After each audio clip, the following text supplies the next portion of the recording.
Hey guys, tonight we're slipping into something a little more historically questionable. Imagine it's a warm Roman night in the heart of the Eternal City. You've just finished a hearty dinner with too much garum sauce, listened to some poor poet drone on about virtue and fate, and now finally you're alone in your sleeping quarters, except, of course, for the half-dozen enslaved servants tucking you in. You are, after all, a Roman senator. And senators don't just go to bed, they retire with ceremony. Your mattress is stuffed with goose feathers. You're debating which scented oil to dab on your temples. And most important of all, you're choosing what to wear. Because, yes, what Roman senators wore to bed was a matter of politics, propriety, and personal flair. So, before you get comfortable, take a moment to like the video and subscribe, but only if you genuinely enjoy what I do here. And if you're listening from somewhere outside of Rome, which is likely, drop your location and local time in the comments. Now, dim the lights, maybe turn on a fan for that soft background hum, and let's ease into tonight's journey together.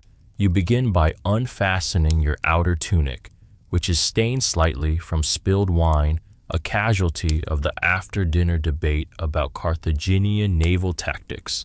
As a Roman senator, you're expected to be a man of moderation, even in relaxation. That means no elaborate jewelry, no flamboyant silk robes, we'll get to that mess later, and definitely no sleeping in the nude. Historians still argue whether Roman elites wore a separate sleep tunic or simply lounged in their daywear, loosened and belted lower. One thing is clear, no self-respecting senator wanted to be caught in scandalously informal attire if summoned to the forum in the middle of the night. The most basic nighttime garment for a senator would have been a soft, undyed wool tunica, interior essentially a lighter, shorter version of the daytime tunic, designed for ease and breathability. It wasn't flashy, but it was respectable. Some senators even had tunics lined with fine linen, an imported luxury that whispered, rather than shouted, their status. As you slip into yours, the fabric catches slightly on your shoulder. It's been patched again by your housekeeper. Even the most powerful men in Rome had to contend with wear and tear, though most left the actual mending to skilled enslaved women. There's a sleepy irony to the idea that the fate of the Republic might one day rest on the shoulders of a patched nightshirt. And what about the famous toga? Absolutely not for sleeping.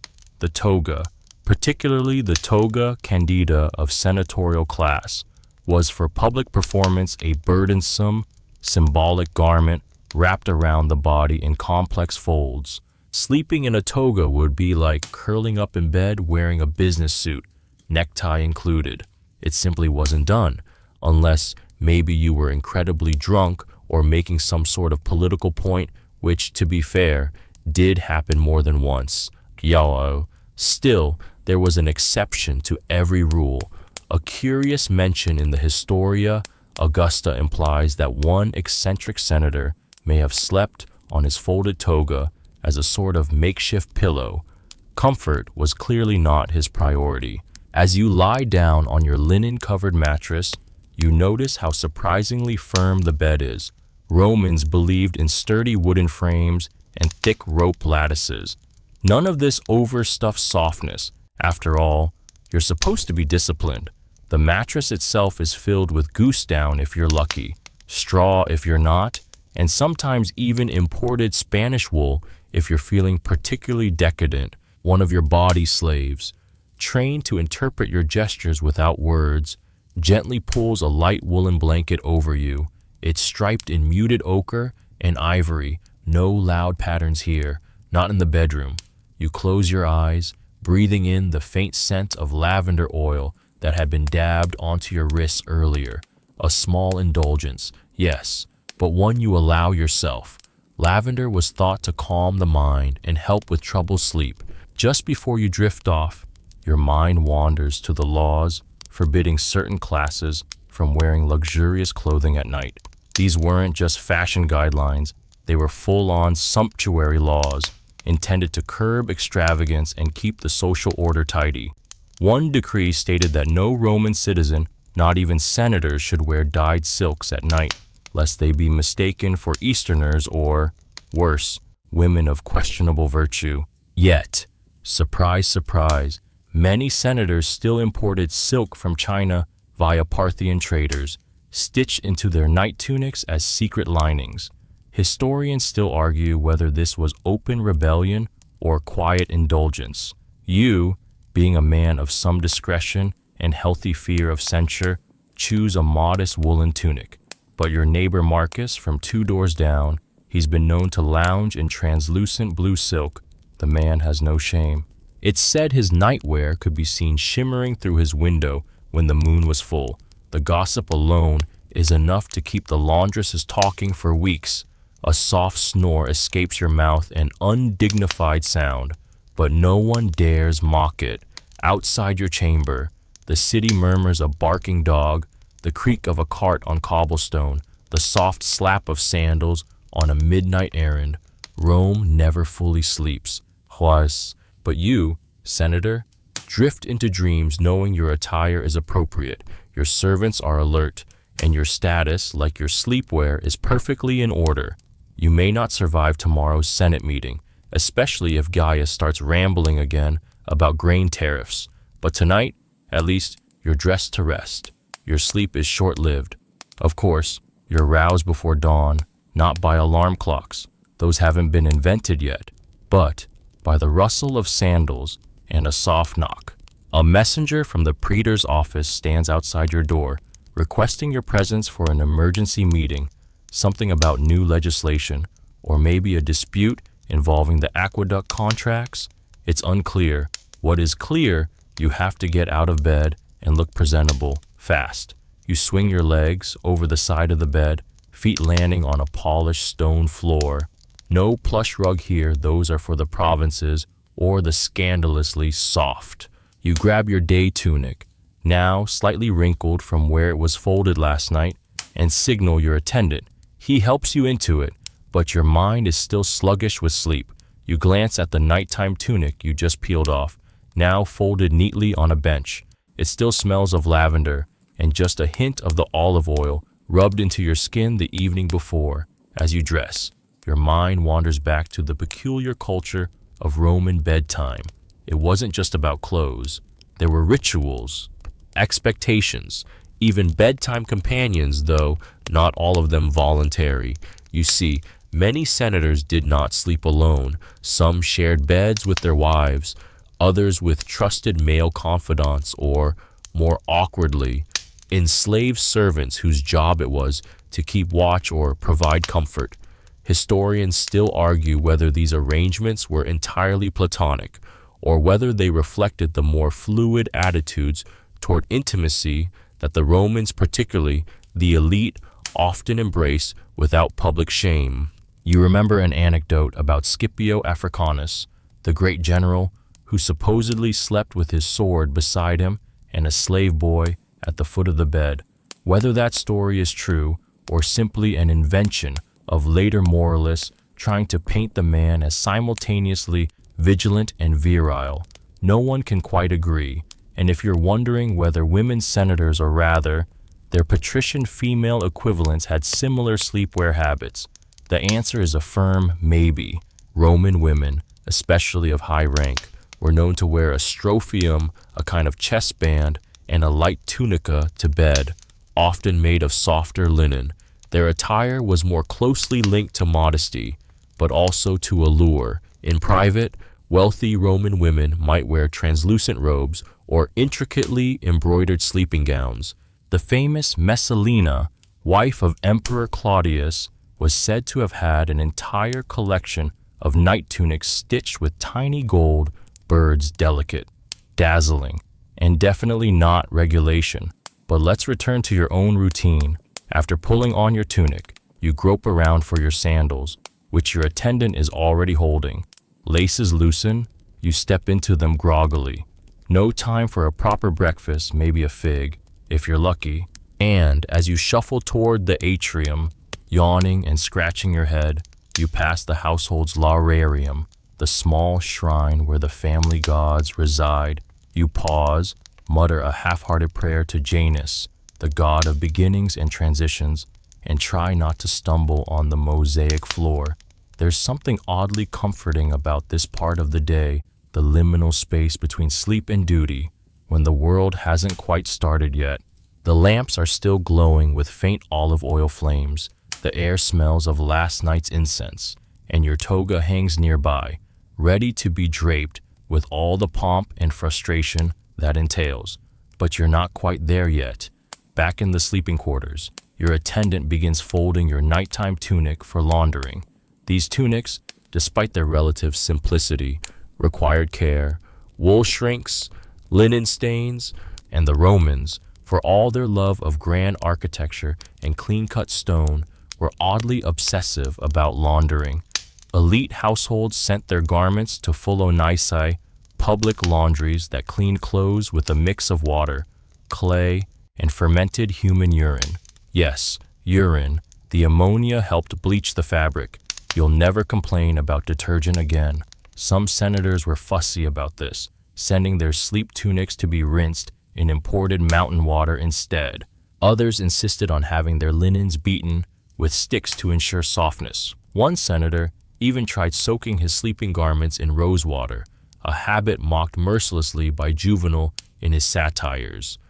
Still, who among us hasn't wanted to fall asleep smelling faintly of roses? Of course, not all sleep tunics were created equal. Fabric was status. Coarse, itchy wool meant you were poor or pretending to be pious. Fine spun Egyptian cotton, if you could get it, marked you as fabulously connected. And let's not forget those daring few who experimented with silk linings, hidden beneath modest wool shells, like a fashion mullet business on the outside, party on the inside. What you wore to bed could also say a lot about your philosophical leanings. Stoics preferred plain tunics and hard mattresses, believing comfort led to softness of mind. Epicureans, meanwhile, embraced pleasure, including soft linens, warm baths before bed, and perhaps a light spiced wine to help with digestion. You're somewhere in between, enjoying life's little luxuries without needing an entire soliloquy about them. As the morning light begins to streak through the narrow window, you can almost hear the city yawning to life. Vendors shout, roosters crow, a distant flute trills from a bathhouse opening early. You glance one last time at your folded sleepwear, neatly arranged by your attendant. It sits there, soft and silent, like a discarded version of yourself. Tomorrow night, it'll be waiting again, clean, cool, and slightly perfumed. And as you step into the courtyard, toga now fully wrapped and sandals echoing against the stones, you feel the weight of the Republic settling on your shoulders again. But in your mind, you're already anticipating tonight, when once again, you'll trade the stiff folds of Roman politics for the gentle drape of wool, the scent of lavender, and maybe, just maybe, a dreamless sleep. You spend the rest of your morning trapped in a Senate debate that feels like it's been going on since Romulus first picked up a plow. The issue whether to reroute a minor aqueduct to better serve a neighborhood full of retired generals.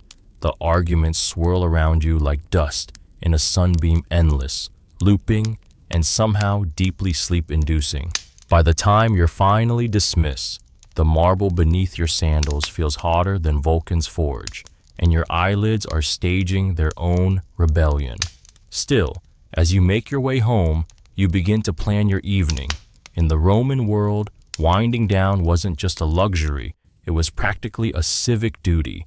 Rest was considered vital to mental clarity, moral strength, and public service. A senator with dark circles under his eyes might as well show up naked. His disheveled appearance would be considered a failure to embody gravitas.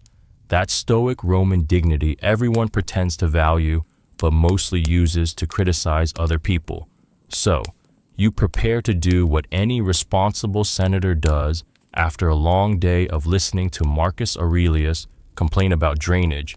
You prep for your bedtime, wind-down routine. First up, the bathhouse. You return home just long enough to change into a lighter tunic, something more breathable than your formal wear, and then you head down the street to your favorite thermae. These public bathhouses were the social media of ancient Rome, noisy, steamy, and full of half-clothed people judging each other, but they also offered a sequence of treatments designed to ready your body for rest. Warm water, hot air, cold plunges, and a very enthusiastic man with a metal scraper. You enter the tepidarium, first the warm room. It's like being gently hugged by a damp wool blanket. Your muscles start to unknot. Then it's into the caldarium, the hot room where you sweat like a gladiator in July. Here, you sit quietly while a slave rubs your shoulders with scented oil, likely olive oil mixed with herbs like thyme or marjoram. You breathe in the aroma, equal parts earthy and calming. Then comes the strigil. This is not a massage. It's a curved metal blade used to scrape off the oil, sweat, and grime. And while it's not exactly painful, it's not exactly spa-like either. Still, there's something satisfying about the ritual, the clean slate, the final swipe of the blade. You feel like a snake shedding its skin, or a bureaucrat shaking off 3 hours of listening to Senator Flaccus pontificate about water rights. After a brief plunge in the cold pool, which makes you yelp, of course it always does, you towel off and wrap yourself in a fresh linen sheet. Now your body hums with that post-bath warmth, and your mind begins its slow descent into something like restfulness. Historians still argue whether this bath ritual was more about hygiene or social networking, but to you, it's about sleep. Ausimbio. If you can relax here, in this steam-filled echo chamber of gossip and gladiator talk, you'll be halfway to slumber by the time your head hits the pillow. You leave the bathhouse just as the sky begins to turn rose-colored and the street vendors start closing their stalls. The air carries the scent of honeyed pastries and roasting chestnuts, and for a moment, Rome almost feels quiet. Back home, your attendants have prepared the cena, the evening meal. You recline, not sit on a couch around the dining table. This is the Roman way. Of course, eating sideways.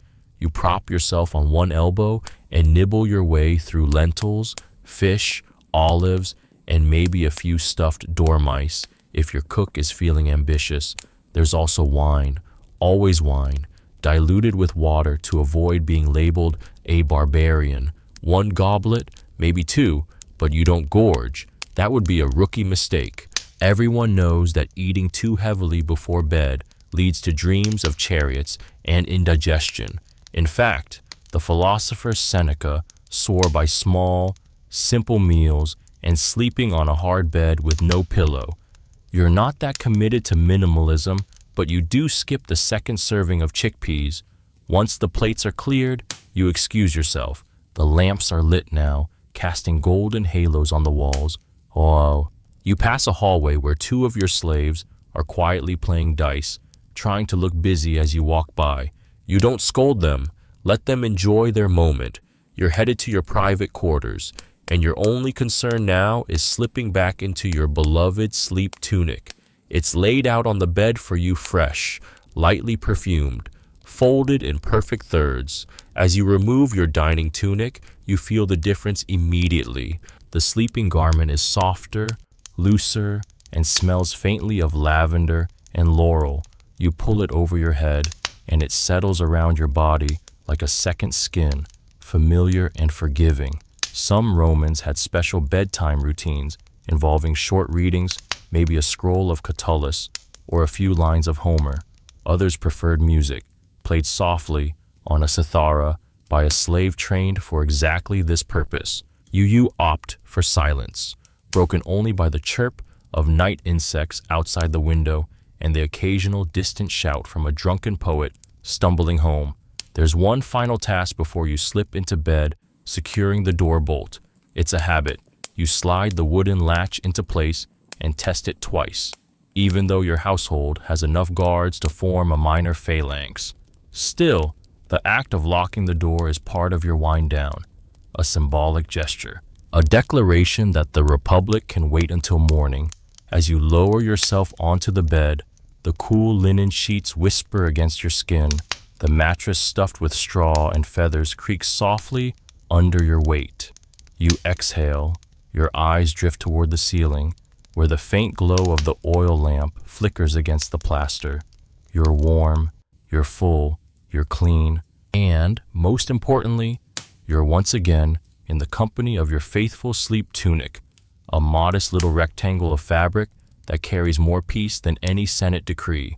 Tomorrow, you'll rise again, but for now, you let your mind float on the gentle tide of fading thoughts, bathhouse steam, the scent of oil, the scrape of the strigil, the rustle of linen. Sleep, old friend, is close.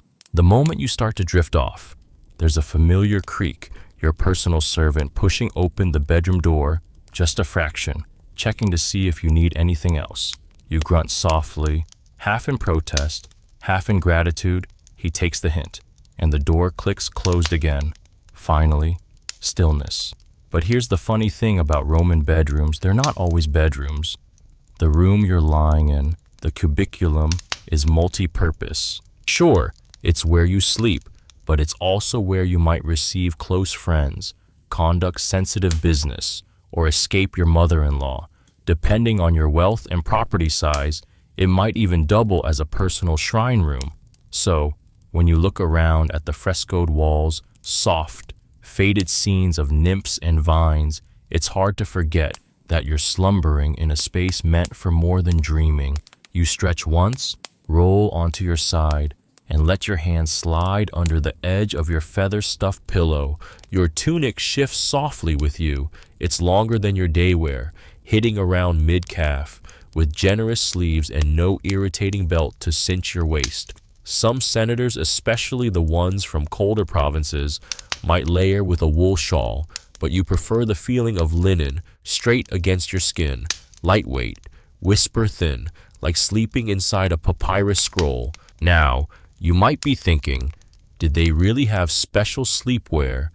Historians still argue whether Romans had designated pajamas in the modern sense, but what's clear is this upper-class Romans had an ensemble for everything: a tunic for politics, a tunic for farming, a tunic for mourning, even a tunic for sacrificing goats at awkward family gatherings. So, why not a tunic for bed? If you've got the wealth to own a dozen togas, surely you'd spring for one that doesn't chafe while you toss and turn. And sleepwear wasn't just about comfort, it was about readiness.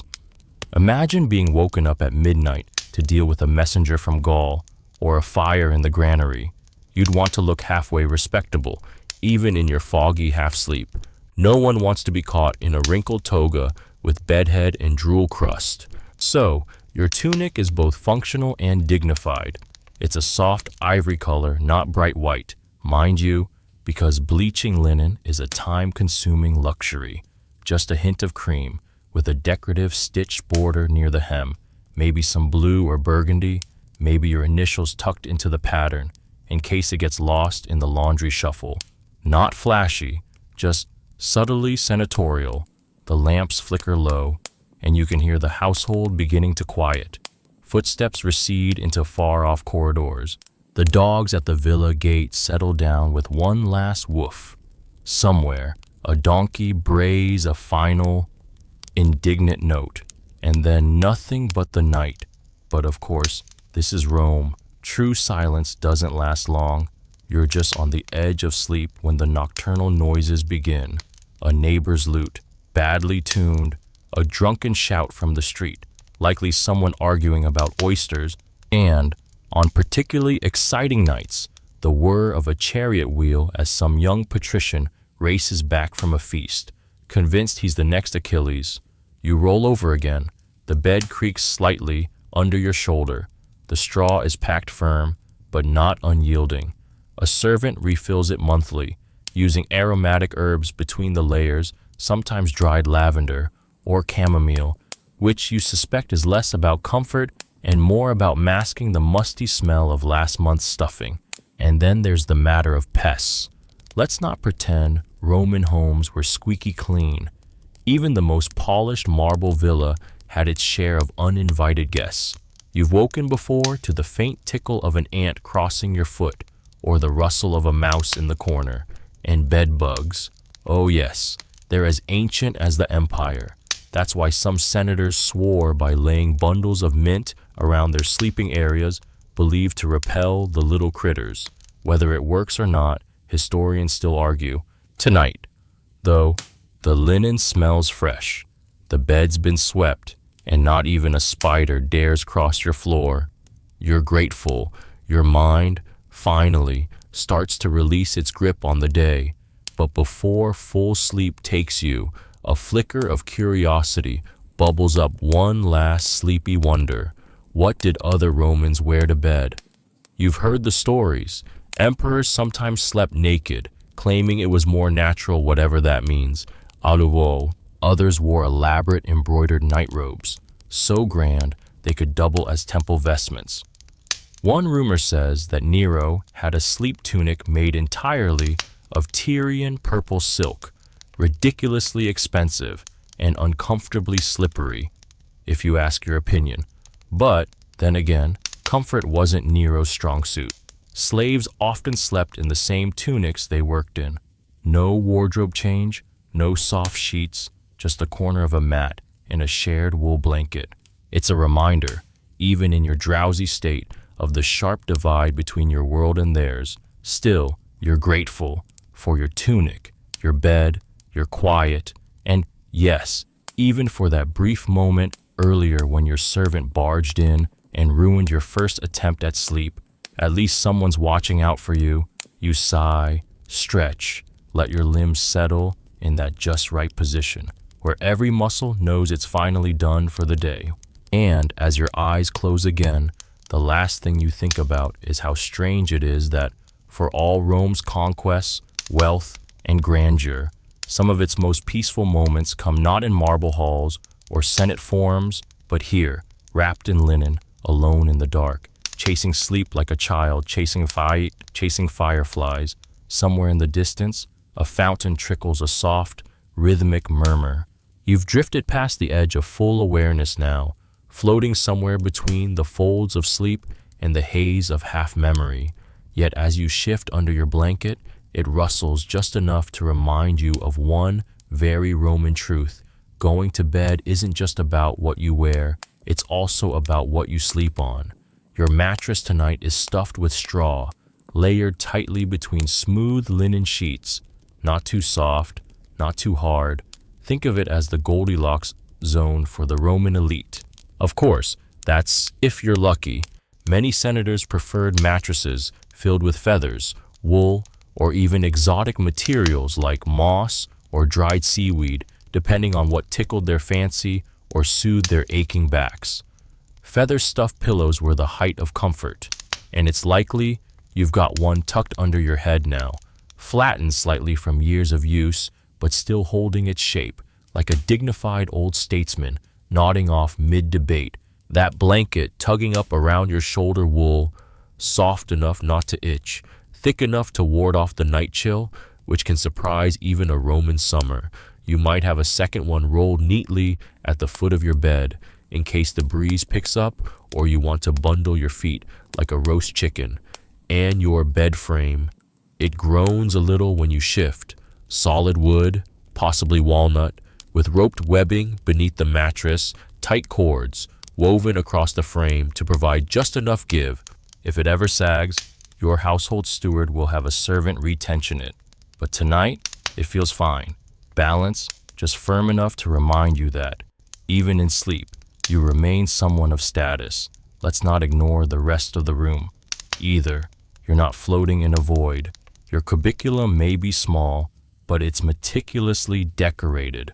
The walls are frescoed with dreamlike scenes, mythical figures dancing across vines, or rustic country imagery designed to lull you into nostalgia. There's a small, carved shelf near your bed where a single oil lamp flickers. Maybe you keep a charm there. 2. A protective bulla, or a figurine of Mercury to help ward off bad dreams. The flame's faint glow throws shadows across the wall, like little toga-clad ghosts rehearsing tomorrow's speeches. And just there, beside the bed, is your chamber pot. Practical, not glamorous, but essential. No one wants to trudge across a cold marble floor to find the latrine at midnight. Some Roman elites even commissioned decorated chamber pots, because why not if you have to pee in the middle of the night? You might as well do it into something that's been glazed with dolphins. From the hallway, a servant tiptoes past again, their footsteps muffled by woven rush mats.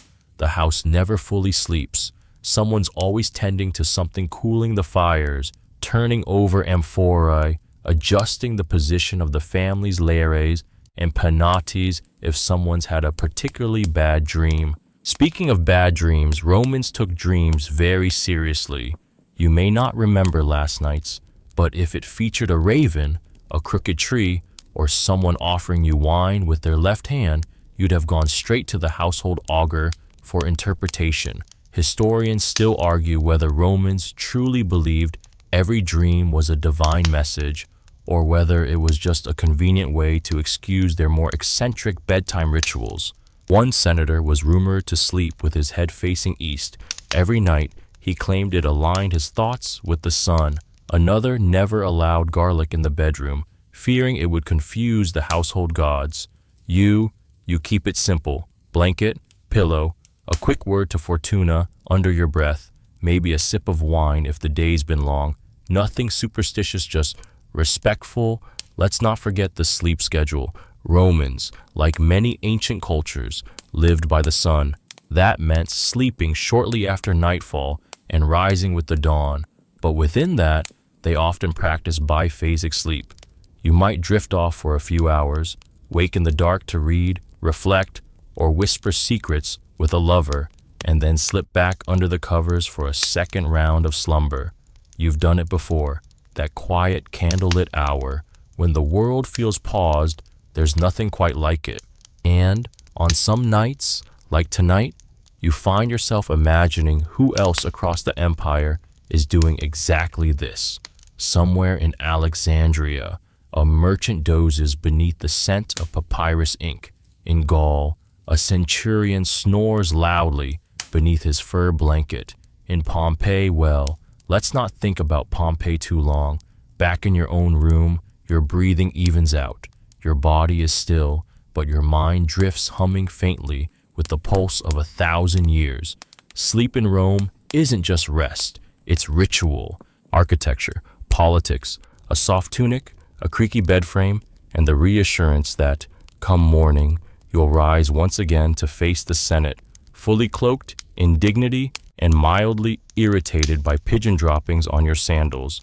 Tonight, though, you are no orator, no senator, no patron of civic games. You're just a soul under linen, nested in straw and wool, wrapped in the half-lit serenity of a Roman evening. Sleep, for now, is your only appointment. The silence deepens now. Outside your shuttered window, the occasional clatter of a cartwheel fades, swallowed by the hush of midnight Rome. The stars hang over the tiled rooftops like a scattered senate of their own, glimmering, cold and distant. But within your walls, another world exists, a private world, and right now, as your head nestles further into that feather pillow, your thoughts wander to something oddly intimate. What's going on with your hair? You hadn't considered it before. But now, reclining there in your soft tunic, it occurs to you, did Roman senators really sleep in those immaculately styled curls? The answer, mostly, no. Before bed, you would have sat at a small mirror, probably made of polished bronze, while a trusted household slave, a tonsor, if he's skilled enough, uncoiled the day's careful styling. Your hair might have been curled with heated rods earlier in the day to resemble the fashionable look of the era. But all that effort, it doesn't survive the pillows. So, before turning in, those little ringlets are usually brushed out gently, sometimes perfumed with a dab of imported oil from Arabia, just enough to make your pillow smell vaguely of sandalwood and diplomacy. And if you're older, let's say, On the respectably gray side of the Senate chamber, maybe you've begun to lose a little up top. That's no shame in Rome. Julius Caesar famously tried to hide his balding head with a comb forward and laurel wreaths. And you've probably got a similar trick. Maybe a short fringe, maybe just confidence. Roman culture valued wisdom and gravitas, and thinning hair wasn't exactly scandalous. Still, you might have your servant massage in a concoction before bed, something utterly absurd like goose fat mixed with crushed beetles and vinegar. Historians still argue whether these potions were sincere treatments or simply another way for apothecaries to make rent. Now let's consider facial hair. A clean-shaven look was typical for a senator. Beard trends came and went during the Republic. Most went barefaced, but under Emperor Hadrian, beards were suddenly all the rage. Your nightly routine might include a final swipe with a dulled razor, a dab of balm to soothe the skin. Razor nicks were common, but you pretend not to flinch. You're a statesman, not a schoolboy. Of course, you can't forget about the scalp oils. Roman men, especially the wealthy, were very particular about their hair oils, often made from crushed herbs or even rose petals. You'd have it lightly massaged in, not so much for beauty, but for health. After all, a shiny, fragrant head was a sign of status. No one wants to smell like cabbage in the Senate chamber, and it's not just your hair getting attention tonight. Your skin slathered in olive oil and then gently scraped with a strigil earlier at the bathhouse. That subtle sheen lingers even now. It makes your skin smooth, almost luminous in the lamplight. Beneath your tunic, your body feels oddly polished, like a well-oiled statue in motion. Not that your grooming is done purely for comfort, it's political too. A well-kept appearance shows discipline. It tells your rivals you take your public image seriously. It whispers to the people that you're both civilized and Roman to the bone. Even your sleepwear says something. A clean tunic means dignity. A perfumed one, decadence. A wrinkled one, well, you must have lost your last debate. As you shift again under your blanket, one last detail flickers through your mind, your breath. In the corner of your room, a small jar of mastic gum sits half empty, chewed before bed. It freshens the mouth and helps digestion. Or, so Pliny, the elder, insists. And Pliny is, of course, never wrong until he is. You're almost asleep when a funny memory bubbles up. A senator you once dined with swore by brushing his teeth with crushed oyster shells and charcoal, claimed it kept his smile Senate white. Another preferred crushed mouse bones, which you try very hard not to think about. The truth is, dental care in Rome was enthusiastic, if not always effective. Most nights, you just rinse with wine or salt water and call it a day. And what about that bald patch at the crown of your head? Yes, you've noticed it, and yes, so has everyone else. But here's the secret in ancient Rome. They often saw balding as a sign of learnedness, a scholar's badge. If anything, it made you look more like Cicero and less like a gladiator. You let that thought settle. Warmth fills your limbs. Your oil-slick skin clings slightly to the linen. The curls you unpinned earlier still leave faint pressure marks behind your ears. The smell of sandalwood lingers. And maybe, just maybe, your servant added a few drops of spikenard oil to your bedding tonight. A subtle touch. Spikenard was prized throughout the empire for its calming effect. Cleopatra supposedly used it. Nero burned it by the gallon. You get just a dab enough to make your sheets smell like dreams woven in the eastern mountains. You breathe in. The world softens around you. Your scalp tingles faintly from the massage. Your limbs are heavy. Your face, clean-shaven or otherwise, feels cool against the pillow. Sleep comes in like the Tiber's slow, sure, inescapable. And whatever your hair looks like in the morning, you're a senator. It will be glorious. You wake briefly in the early hours, the kind of soft, unfocused moment where you're not quite sure if you were dreaming or just floating in thought. The coals in the brazier have long gone dull, and the room has cooled. Your linen sheets rustle softly as you shift, and for a fleeting instant, you consider the most pressing concern of your Roman bedtime routine: how not to freeze your aristocratic toes off during the colder months. Yes, even in Rome, land of Mediterranean sunshine and mild winters, the nights could get chilly, and without central heating or a snuggly duvet, senators had to be creative. That's where sleeping arrangements got interesting. If you're wealthy, which of course you are, your cubicula, your bedroom is equipped with thick woolen blankets, expertly woven in shades of rust and cream. No flashy purples here. That dye's still reserved for your outer garments and formal wear, but a discreet stripe of saffron along the edge, that's acceptable. Warmth is more important than status when your feet are on the stone floor. And while you're at it, let's talk about socks, or rather, the Roman version of them. You pull on a pair of Udon's soft, foot-wrapping fabric tubes secured with a bit of leather at the ankle. Not exactly fuzzy slippers, but they do the job. Socks were a bit of a private indulgence in ancient Rome, the kind of thing you'd never admit to loving, like humming nursery rhymes or finding the Senate debates just a little bit boring. Still chilly. You might add a second tunic, something looser, softer, undyed wool with just the faintest scent of lavender from the last wash. Layers were your best defense against the unpredictable chill that creeps in from the marble floor at 3 a.m. You shiver once, pull the blanket tighter, and remember something Plutarch wrote: even the lion seeks the warmth of straw. You suppose if it's good enough for a lion, it's good enough for a senator. Now, for the truly wealthy, and oh yes, you count, there's another option: the warming pan, a small, handled metal dish filled with hot coals. Run under the bed linens before you climb in.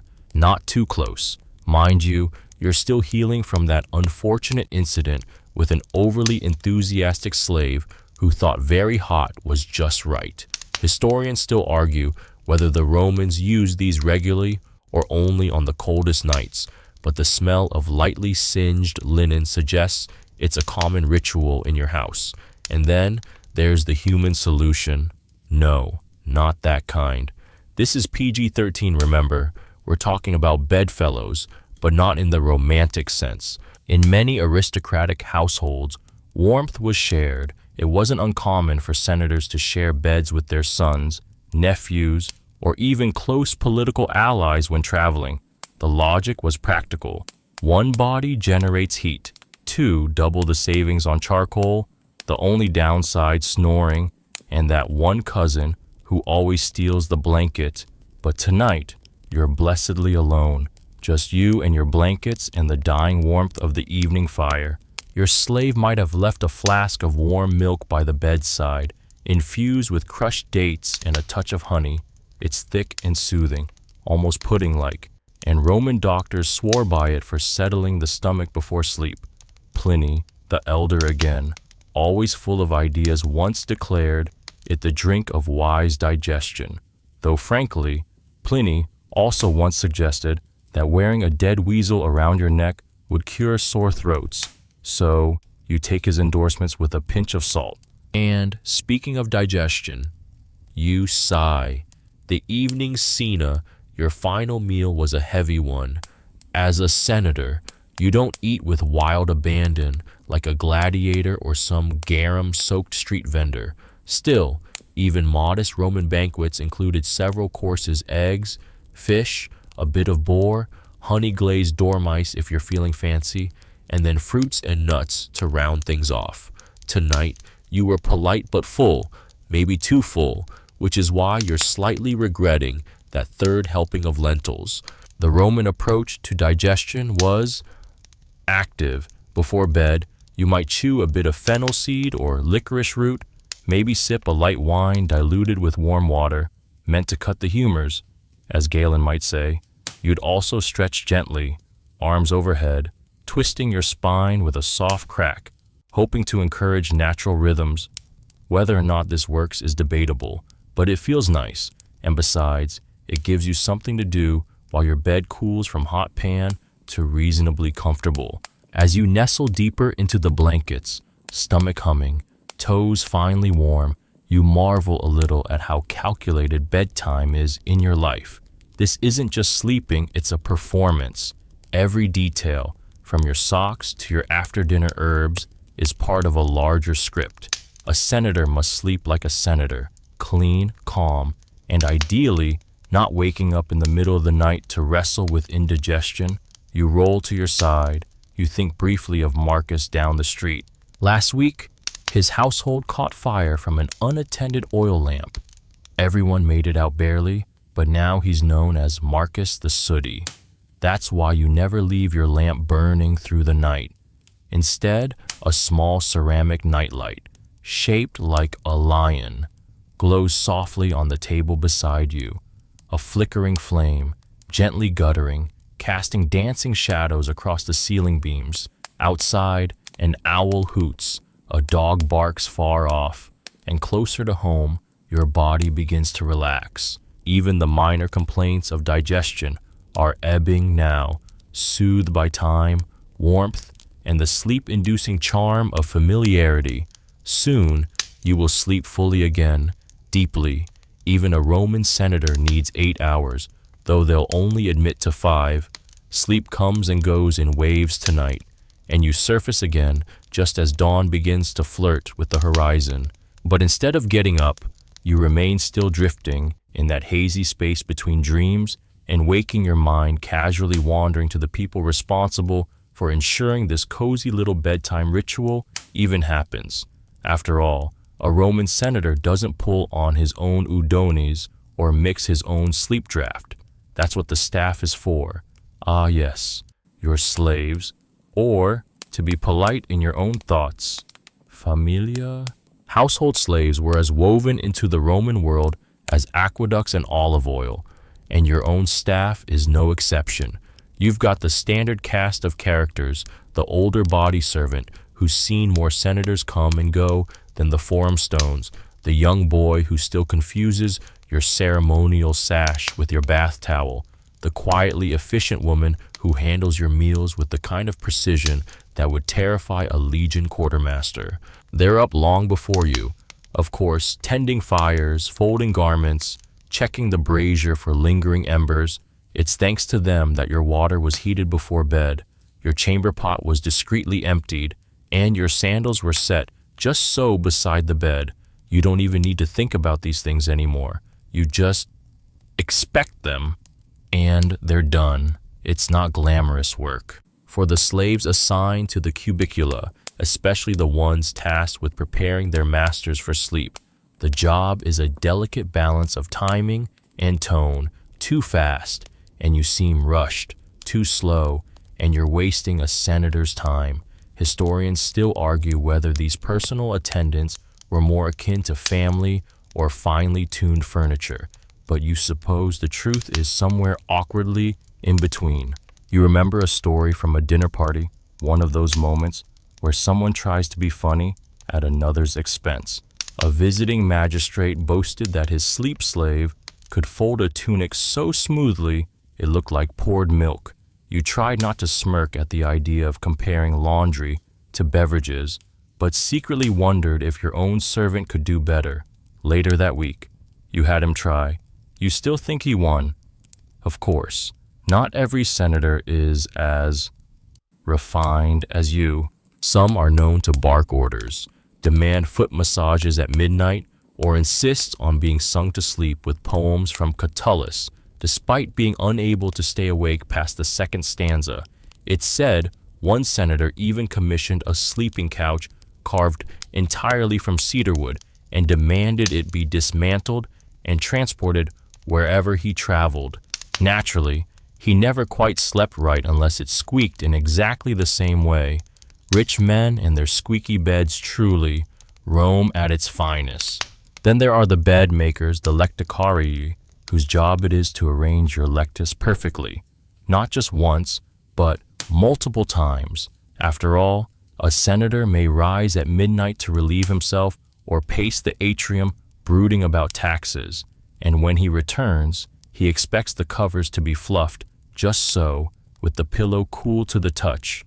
Pillows, incidentally, were usually stuffed with feathers or wool, luxurious by Roman standards, though a far cry from the downy clouds of modern bedding commercials. Occasionally, you indulge in a rare treat, a pillow scented with crushed rose petals or lavender, pressed in linen sachets and tucked discreetly near the head. Perfumed pillows aren't just for the wealthy, they're for the sleep-prone, too. If dreams are temples, then you prefer yours to smell like a spring garden, not last week's cabbage stew. And then there's the matter of the cubicularius, a role that hovers somewhere between personal valet, bodyguard, and sleep butler. He knows when you like your blanket tucked under your chin and when you prefer one foot poking out for cooling. He can sense your mood based on how you remove your sandals, and he always remembers that you prefer your night wine diluted exactly 2/3 anymore, and it tastes like pond water. Any less, and you'll be spinning by morning. Tonight, as the light begins to shift from deep violet to soft gray, you realize the room has already been quietly adjusted. The heavy wool curtain that shields your cubiculum's entrance has been drawn back slightly, just enough to let in the first hints of morning without waking you. Your sandals are still there, angled outward, inviting you to slip into the day whenever you're ready. Someone must have been here, moved gently, and left without a sound. It's oddly comforting, in a world of political schemes and marble facades, to know that someone cares whether your blanket is bunched. And, speaking of schemes, a small part of you knows that nothing in a Roman household is truly just domestic. The staff are not simply silent helpers. They're observers, listeners. Every servant in your home is also a thread in the larger web of Roman gossip, politics, and whispered half-truths. Who snuck in late? Who received a scroll sealed in red wax? Who muttered the name of an enemy in his sleep? Even your cubicularius could, if inclined, bring you down with a few well-placed secrets. But tonight, you trust him. After all, he's the one who makes sure your socks are warmed by the fire. You let out a long, satisfied breath. The idea that you are both master and vulnerable dreamer is oddly poetic. You might be a senator, but at this hour, half asleep, swaddled in linen, surrounded by people who orchestrate your nightly descent into unconsciousness, you're just another Roman, looking for peace between the chaos of the forum and the uncertainty of tomorrow's vote. Outside, you hear the first cart rattle along the paving stones. Morning is close, but not quite here. You close your eyes again. Just a few more minutes. You drift deeper now, the rhythm of your breath sinking with the soft crackle of the brazier's dying embers. Somewhere beyond your chamber, the city of Rome hums quietly, waking slowly under a sky streaked with pale pink. But here, in the hushed sanctuary of your cubiculum, the world feels small, contained. Your thoughts float to the linen that wraps your body soft, carefully spun from Egyptian flax, dyed in muted earth tones that mark your station, yet still favor comfort. Roman senators were particular about what they wore, even in sleep. You don't simply toss on any tunic and hope for the best.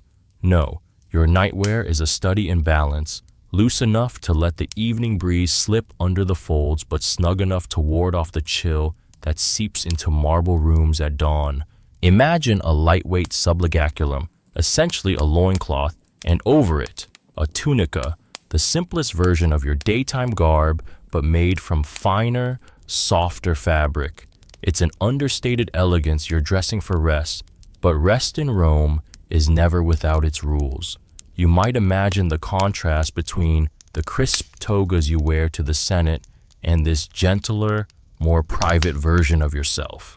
It's a transformation you perform nightly, putting aside the public persona like a well-worn cloak and stepping into something that feels like a gentle invitation to dreams. But the real luxury is in the details. You rarely think about the delicate stitching along the seams, the small embroidered border at the collar, the subtle scent of beeswax, that lingers on your linen to keep it fresh. Of course, not every senator was so meticulous. Some preferred to sleep in the buff, though such habits sparked plenty of whispered debates. Was it a sign of philosophical purity, a throwback to Greek austerity, or mere eccentricity?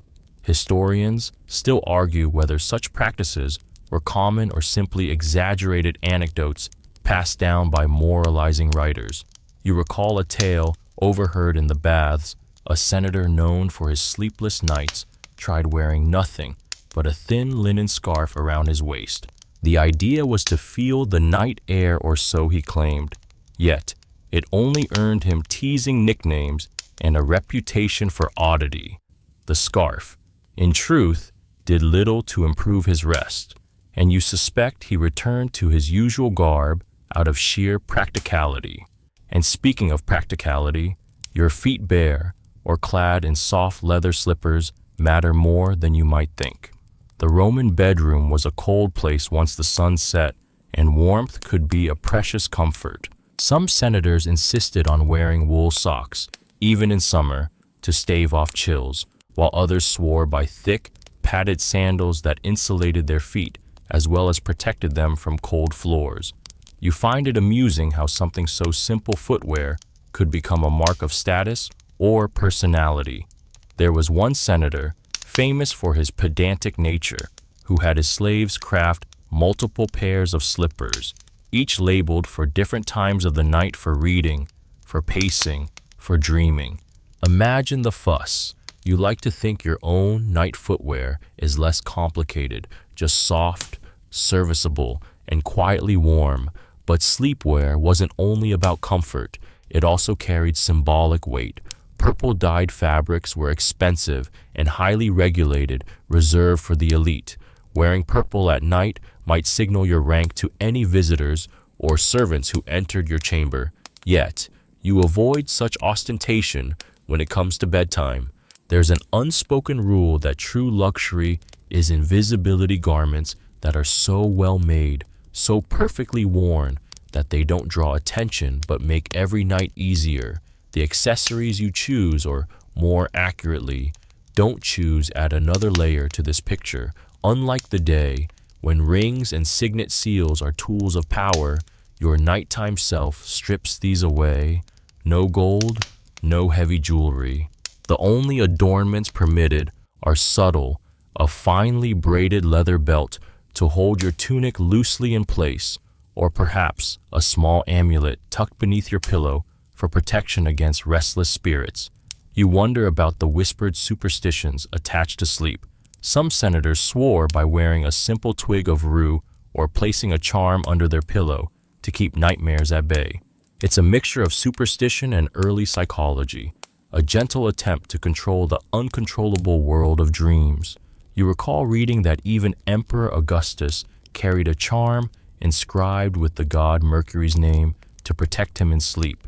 Whether these rituals worked or were merely comforting, historians still debate. And then there's the environment itself, more than just clothes. Your entire chamber is part of your nightly ritual. Heavy curtains of wool or linen block out street noise and light, creating a cocoon of calm. The bed itself is a finely crafted wooden frame topped with layers of straw, wool, and feather-filled mattresses, the best you can afford. Pillows, once a rarity, are now common among the elite. They support your head just so, preventing the dreaded Roman neck cramp, a fate whispered about by those who neglected their rest. Your own bed might be draped with a thin wool blanket, sometimes with the faint scent of cedar or myrtle rubbed into the fabric to ward off insects, or simply to please the senses. You remember the time you gifted your favorite slave a small sachet of such herbs, and how proud he looked carrying it around like a badge of honor. And what of nighttime activities? Contrary to popular belief, senators did not spend all their nights peacefully asleep. Some rose for late-night conversations, secret meetings, or a quick sip of diluted wine. Others suffered from restless leg syndrome, or insomnia brought on by the weight of politics and ambition. It's no surprise that remedies for sleeplessness were common, a mixture of warm baths, herbal infusions, and perhaps a whispered prayer. You recall one quirky remedy that caught your attention: crushed poppy seeds mixed into honey, administered as a gentle soporific. While effective, it had the side effect of vivid dreams, some so strange that the dreamers woke more exhausted than before. Sleep might be a natural state, but Romans, like you, treated it as a delicate art, subject to experimentation. As your eyes grow heavier, you reflect on the balance you maintain each night between public duty and private rest, between ceremonial dress and personal comfort. Your night clothes are a quiet rebellion against the day's grandeur, a soft reminder that beneath the senator's armor lies a human needing peace. And so, as the city's first merchants begin their calls and the sun climbs slowly higher, you surrender fully to the embrace of sleep, dressed in the simple, soothing finery of a Roman senator at rest. The dawn is still a soft promise when you begin to stir, the gentle light filtering through your cubiculum window, just enough to sketch the shapes of familiar things. Morning in Rome, especially for a senator, is a ceremony all its own, one that starts with the clothes you choose to greet the day. Your sleepwear, now slightly rumpled from rest, must quickly give way to garments that mark your rank and prepare you for the relentless world outside. The first step is shedding the night's linen, a process both practical and ritualistic. You feel the cool morning air brushing your skin, a stark contrast to the warmth trapped beneath your tunic and blanket. It reminds you that Roman mornings are often brisk. Even in the heart of summer, you pause, savoring the moment, knowing that soon enough you'll be dressing for the Senate or a public appearance. Your sleep tunic folds neatly onto a chair, ready for the slaves to wash and prepare. Unlike your nighttime clothes, your daytime garments are deliberate symbols. The toga, famously difficult to wear, awaits. This single piece of fabric, draped just so, says more about your social standing than any title you hold. But before the toga, there's the tunica, a simple linen or wool shirt, tailored just enough to suggest refinement without ostentation. You recall how the choice of fabric itself was a subtle political statement. Egyptian flax, prized for its smoothness, was favored by those who wished to signal cosmopolitan taste. Coarser wool might suggest provincial roots or austerity, and the colors white was the default. But even within that purity, shades varied, from creamy off-white to bright bleached linen. For senators, a faint purple striped clavis running along the sleeve edge signified your status, but the toga story is more complicated. Draping it required assistance, usually from a trusted slave or family member, and it was wrapped in a specific manner that denoted your role and mood. A senator's toga was large and heavy, often stiffened with starch or resin to hold its shape. The fabric's weight alone could be a challenge, especially on warm days. You've heard tales of senators who fumbled their togas in public, a social faux pas that could lead to whispers or subtle ridicule. Interestingly, the toga wasn't universally loved. Some Romans viewed it as a cumbersome relic, an inconvenient symbol of a status they found increasingly oppressive. Philosophers like Seneca criticized the excess, while others mocked those who spent more time fussing over their togas than attending to state affairs. Historians still debate how much of this was genuine dissent versus performative satire. You think about footwear next, because a senator's shoes are no afterthought. Sandals, called calcae, were worn in public, typically made of soft leather with intricate lacing that reached the ankle. The design was not only for show, it allowed flexibility and breathability in Rome's often sweltering streets. In contrast to your sleep slippers, these were polished and durable, ready for long walks through the Forum or across marble floors. You smile, recalling the story of a certain senator who, during a lengthy debate, noticed his sandal strap loosening and calmly signaled a slave to fix it without missing a beat. That quiet composure made a stronger impression than any speech. Small details like this remind you that every element of dress plays a role in the theater of Roman politics. Then there's the grooming routine. Morning baths were a cornerstone of Roman life, not just for cleanliness, but for socializing and preparation. You imagine the warm water running over your skin, a subtle contrast to the coolness of dawn. After drying off, you might apply fragrant oils made from olives and herbs, a scent both refreshing and dignified. Some senators favored subtle perfumes to avoid overpowering others, a delicate balance of personal expression and decorum. You also consider the modesty of grooming tools, simple bronze razors and tweezers, usually kept in small leather pouches. Shaving was common, especially among the elite, who prized a clean, youthful look. Facial hair was a statement. Too, some philosophers sported beards to mark their intellectual status, but most senators preferred a clean shave to project discipline. And speaking of projection, your hairstyle matters just as much as your clothes. Combing your hair into neat waves or curls is a ritual in itself. Some senators adopted elaborate styles influenced by Greek fashion, while others embraced a more austere look. You recall a story of Julius Caesar's famous comb-over, which some say was an attempt to conceal his thinning hair. Whether fact or fiction, it shows how appearance intertwines with reputation. One quirky, lesser-known detail is the use of lead-based hair dye among certain senators. This practice, though dangerous, was popular in certain circles, aiming to maintain a dark, glossy appearance well into middle age. Historians still argue whether this was widespread or limited to a few eccentric elites who valued vanity over health. Next comes the matter of accessories. A senator's morning outfit isn't complete without a ring, a symbol of authority and family heritage. You might slip a signet ring onto your finger, knowing it will be used to seal documents or send messages. The design is unique, often featuring a family crest or a mythological scene. This small detail quietly announces your identity and power. You might also carry a folded scroll or a wax tablet, tools of the trade for a man engaged in law, politics, or philosophy.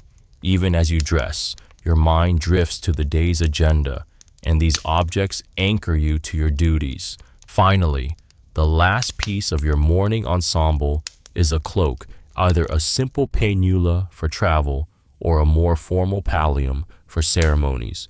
Draping the cloak signals readiness to face the public, a moment where private comfort fully yields to public expectation.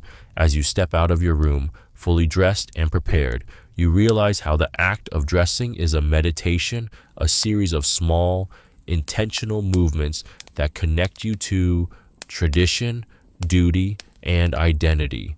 It's a transformation as profound as any ritual, and with that, you join the waking city, garments rustling softly, ready to carry the day's burdens and honors alike. You step into the bright, bustling streets of Rome, your toga swishing softly with each measured stride. The air is thick with the scent of freshly baked bread, mingled with distant echoes of market chatter and the clatter of horse-drawn carts. Even though your sleepwear has long been replaced, a certain sense of lingering comfort clings to your movements, a faint memory of the peaceful rest you just left behind.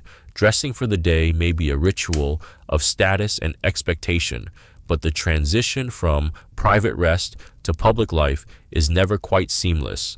As a senator, your attire is more than clothing. It's a language. The toga's folds and the subtle purple clavis on your tunic speak loudly to those who know how to read them. But beyond the politics of fabric, you are also very much aware of how Romans prepared for a day filled with debates, ceremonies, and the occasional gossip over wine. You pause briefly in the forum's shadow, watching vendors set up their stalls, their wares reflecting the empire's vast reach, from spices of the east to olives grown in nearby hills. Your feet, still cushioned by finely made leather sandals, tread carefully on the uneven stones. There's a ritual here, too, the way you walk. steady and unhurried, as if the weight of your toga demands a certain dignity. You recall stories of senators who rushed or stumbled, instantly losing face. Perhaps they never learned that Rome's true power lies as much in appearance as in oratory skill. As you reach the Senate building, you feel the chill of marble beneath your fingertips as you run a hand along the column's smooth surface. It's a stark contrast to the softness of your wool tunic, a reminder that beneath all this ceremony, the empire is built on cold, hard structures and traditions. You step inside, the heavy wooden doors closing behind you with a definitive thud, sealing you into the world of politics and power. Interestingly, some senators would change their outer garments once inside, opting for lighter cloaks or removing the heavy toga entirely during long sessions. So, this practical adaptation contrasts with the public spectacle outside. Historians still argue whether these wardrobe changes were widespread or reserved for the most comfortable halls, but it's a small glimpse into how appearance balanced with practicality. During sessions, you notice how your clothing influences interactions. A sharp fold in your toga can catch the eye of a fellow senator. A slight adjustment of your ring can signal agreement or dissent without a word spoken. The subtle choreography of dress and gesture is as important as the speeches themselves. Later, when the Senate adjourns, you might join a friend for a stroll through the baths, where the ritual of relaxation begins anew, stripping off your outer garments to reveal a simpler tunic or even just a loincloth. You immerse yourself in warm water scented with herbs and oils. These moments are a balm after the day's tensions, a chance to shed not only your clothes, but also the weight of responsibility. A quirky fact some senators kept small, discreet pillows filled with herbs in their clothes to combat the pervasive dust and odors of the city, a private comfort not often spoken of in formal accounts. This hint of personal care amid public formality shows a softer side of Roman life that historians sometimes overlook. As evening falls, you consider your wardrobe once again. A simpler tunic might replace your daytime wear for dinner at home, where family and close friends gather away from the public eye. The soft rustle of linen, the faint smell of olive oil on fabric, all signal a return to intimacy and rest. This cycle of clothing, from nightwear to public dress to evening comfort, reflects the rhythms of your life. It's a constant negotiation between appearance and reality, public duty and private need. And as you prepare for sleep once more, you realize how the garments you wear are woven into the very fabric of Roman identity. The sun's soft rays filter through the narrow window slats of your domus as morning seeps in with a gentle warmth. You awake still wrapped in the comforting folds of your night tunic, a simple wool garment designed more for ease than for style. It's a far cry from the elaborate togas you drape yourself in when stepping into the public eye, but it holds its own charm, the quiet luxury of soft fibers against skin, the subtle aroma of lavender from last night's bedding herbs. You slowly rise, the wooden floor cool beneath your bare feet, and make your way to the chamber where your morning ablutions will take place.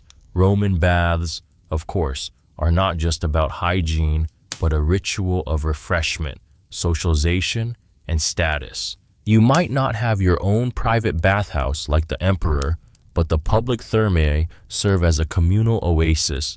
As you prepare to don a subligaculum, a kind of linen loincloth worn beneath your tunic, you remember the intricate layering that comes with your daily dress, the tunic itself, sometimes lined with bright stripes to denote rank, the heavy toga that swaddles your frame, and the sandals that echo against marble corridors. Oddly enough, some senators wore a kind of sleeping cap, a soft linen or wool piece called the pilus.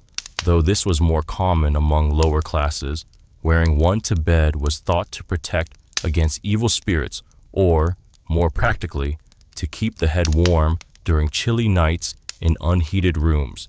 Historians still argue whether this was a widespread custom or a quirky local tradition limited to certain regions of the empire.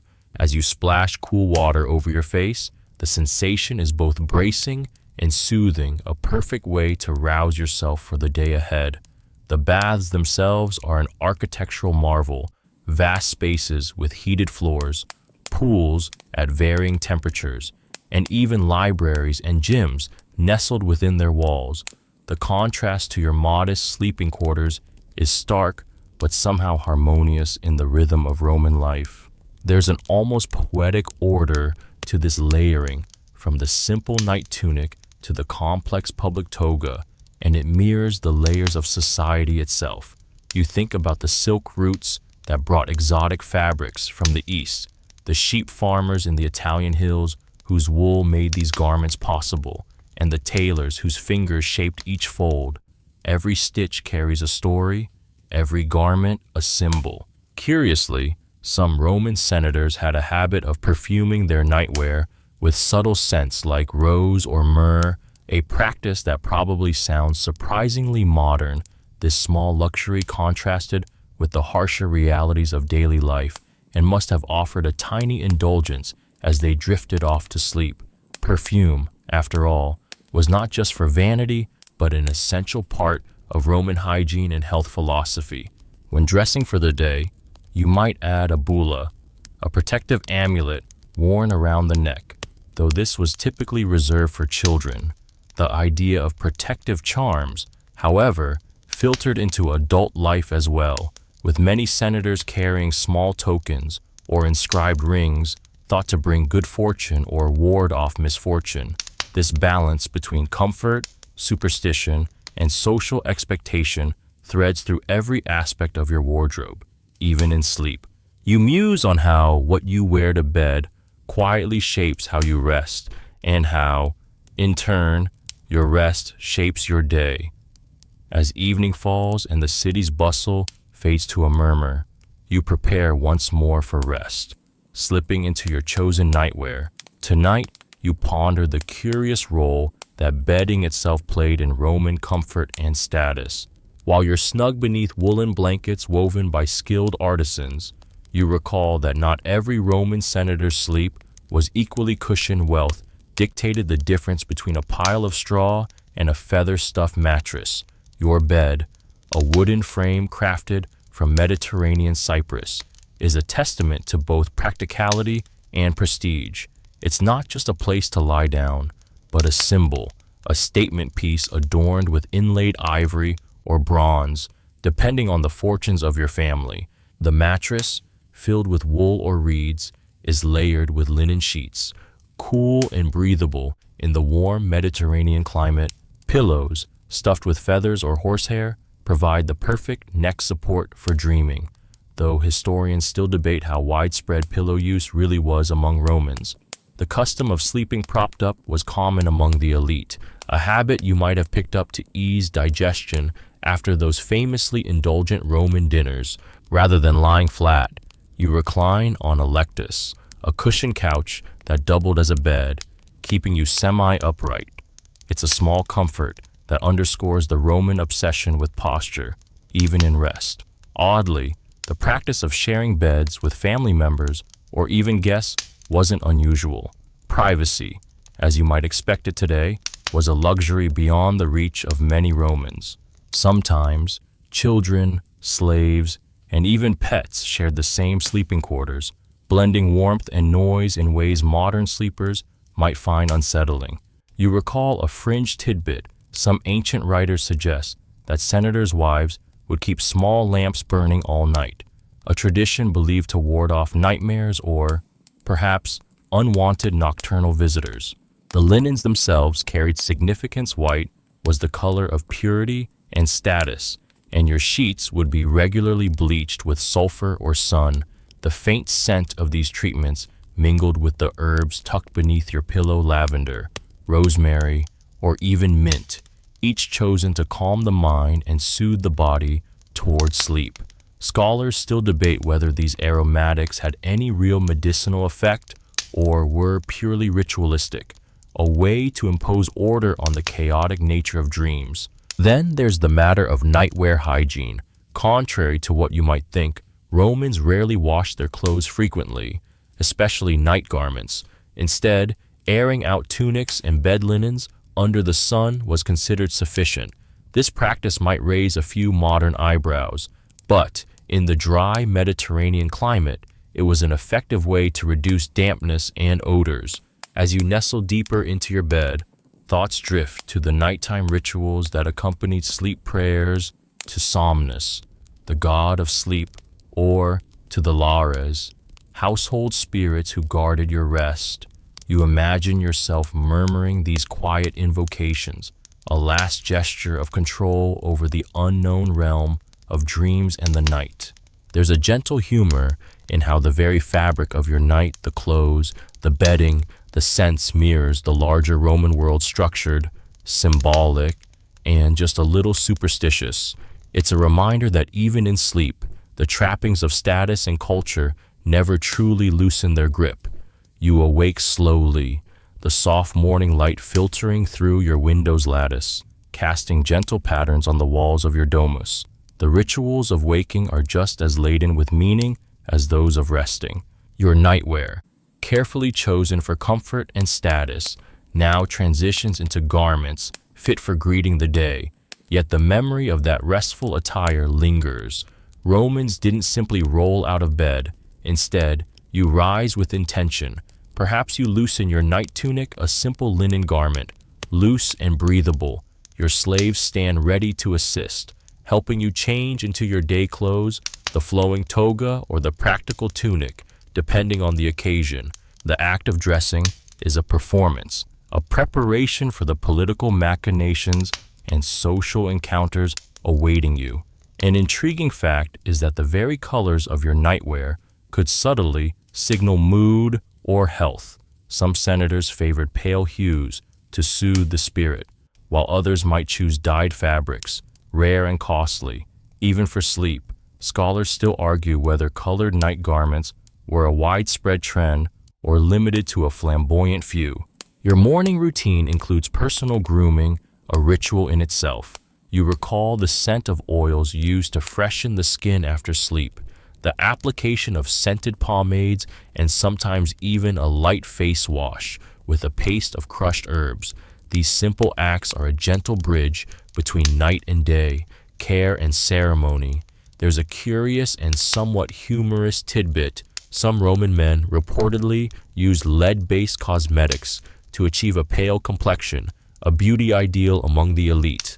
Of course, you'd never admit to such a dangerous beauty secret as you prepare to meet the public eye. Historians still debate the true extent of these practices and their health consequences. Breakfast, or ientaculum, follows, usually light, a bit of bread dipped in wine or honey, perhaps some olives or cheese. You might recall the comforting familiarity of food after a night of rest, a small anchor to start your day. Meanwhile, the vestiges of sleep linger in your mind as you prepare for the ceremonial baths, where further cleansing awaits. Bathing is not just about hygiene, but an extension of the daily cycle of renewal. The baths, warm and steamy, serve as social hubs where senators discuss politics and philosophy while soaking away the remnants of sleep. Nightwear is packed away, and fresh garments await, their fabric promising the next chapter of your public life. This transition from night to day, from sleepwear to toga, reflects a larger rhythm of Roman life, structured, symbolic, and deeply embedded in tradition. As you move through this routine, the echoes of your night's clothing remind you that even the simplest garments carry stories of culture, comfort, and identity. The day's demands now firmly upon you. You reflect on how the privacy of night and the intimacy of your sleepwear were a brief respite from the relentless public gaze. In a society where appearance and presentation defined your very identity, what you wore to bed, seemingly so private, was part of the intricate dance of status and self-expression. Senators prized their night attire not only for comfort, but also for its quiet assertion of their place in the social order. Luxurious linens, subtle embroideries, and even personalized designs whispered of wealth and refinement, though all beneath the radar of everyday eyes. It's a delicate balance showing you belong, even in rest, without overstating your hand. One amusing detail you might find odd today: some senators reportedly had their night garments scented with exotic perfumes, a lingering reminder that even in sleep, they were enveloped in the trappings of power. Imagine drifting off surrounded by hints of myrrh or lavender, while slaves prepared the chamber for the coming day. Historians still debate how common such fragrant nightwear was, with some suggesting it was reserved for the very elite, while others believe it was a wider, understated practice. As twilight returns, you anticipate the cycle's renewal. Nightwear is retrieved from carefully maintained storage, and the quiet pleasure of slipping into familiar linens offers a soothing close to a day steeped in spectacle and responsibility. The soft fabric cools your skin, a gentle invitation to rest, to retreat. This closing ritual, though private, echoes the larger Roman ethos where every act, from public speech to private rest, is imbued with meaning and significance. You realize how even the simplest garment carries the weight of history, culture, and personal story.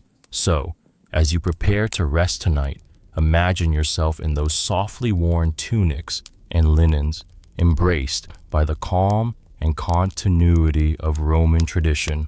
Remember that behind the grand tales of conquest and politics, the daily lives of senators were textured with rituals just like yours, woven with comfort, pride, and subtle ceremony.